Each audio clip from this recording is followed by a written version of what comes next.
So movies start getting longer and they start getting more respectable. And this is not by chance, this is because of a concerted effort. And as that happens, the kind of comedy we see changes too. So movies slowly are gaining prestige, and this means that the industry is seeking to appeal to a middle and upper class explicitly. They also start having to submit films to censorship boards for approval because they're worried about different tastes around the country, and there are a series of controversies over content in films. So censorship starts to kind of grow, and the boards that govern censorship at some point become too burdensome, and so Hollywood institutes the production code to govern all film production themselves to standardize content and avoid trouble with censorship boards. In general, the narratives become longer and films become more complex from what existed before. And this means they're longer, the technology changes, and you have two projectors in theaters that have to be coordinated, and each one will run a reel for about 20 minutes, and then you have to switch to the other one. At this point, there are no slideshows, which had been a common feature in theaters in the early years, because this was another kind of entertainment where they would play like comic slides on the screen.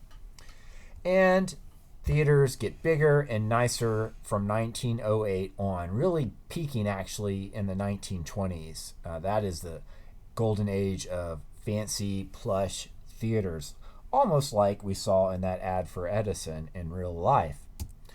In terms of how the studios make movies, we also have the rise of the star system alongside the feature film itself.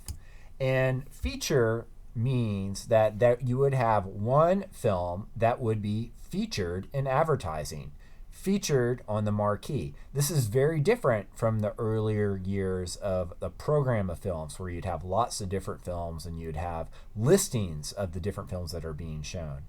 Now your feature is going to be the one that's featured in advertising, and people are going to see that increasingly in theaters, larger theaters, rather than in the Nickelodeons. These films, of course, are also more expensive to produce. They include multiple reels. You will have maybe recognized in the reading the term two-reelers. So this was a term for films that were 2 reels long. They weren't a feature that was longer than that, but they were longer than the shortest film. So there are a lot of comic 2-reelers that would be part of their overall evening's entertainment alongside the feature. You would see a comic 2-reeler, maybe a Laurel and Hardy or something of that nature like we saw. And that remained popular even throughout after the 20s and into the 30s even. Now the star system means that films are essentially built and promoted around particular performers. The filmmaker, maybe a director, but especially actors, are at the center of both the production and the publicity. The reason that it exists in the first place, and the way that it's publicized. Now, the star system existed in theater much before it did in film, and that really has to do with the way in which not only were particular theater actors like Sarah Bernhardt,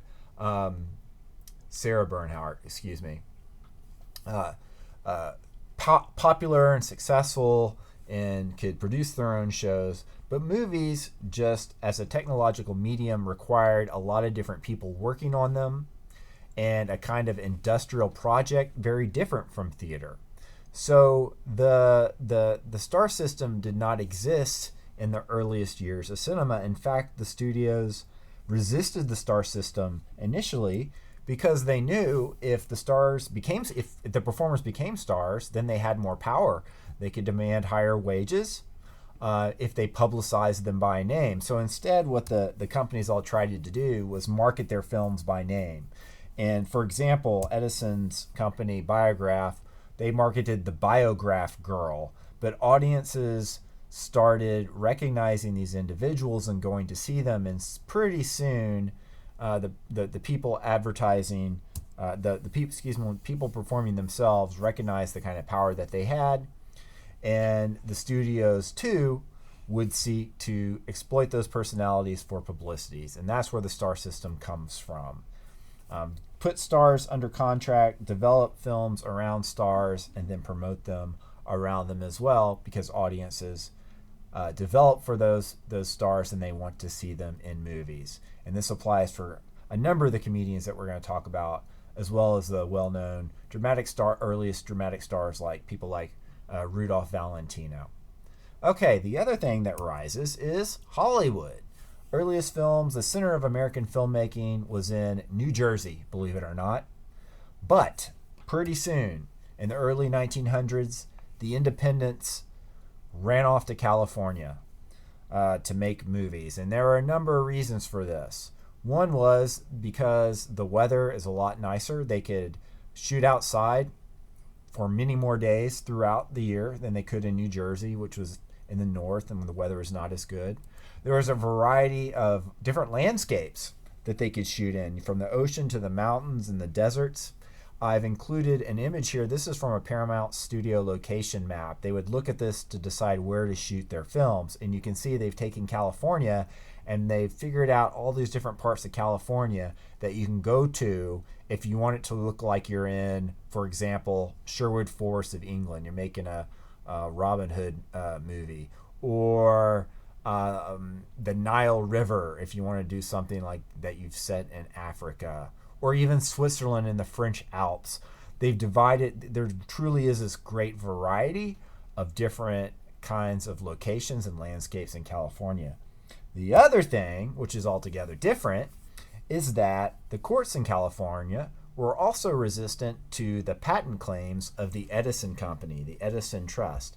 Edison owned a variety of different patents on cameras and projectors, all different kinds of filmmaking equipment, and he tried to stop anyone who wouldn't pay for those patents from making movies.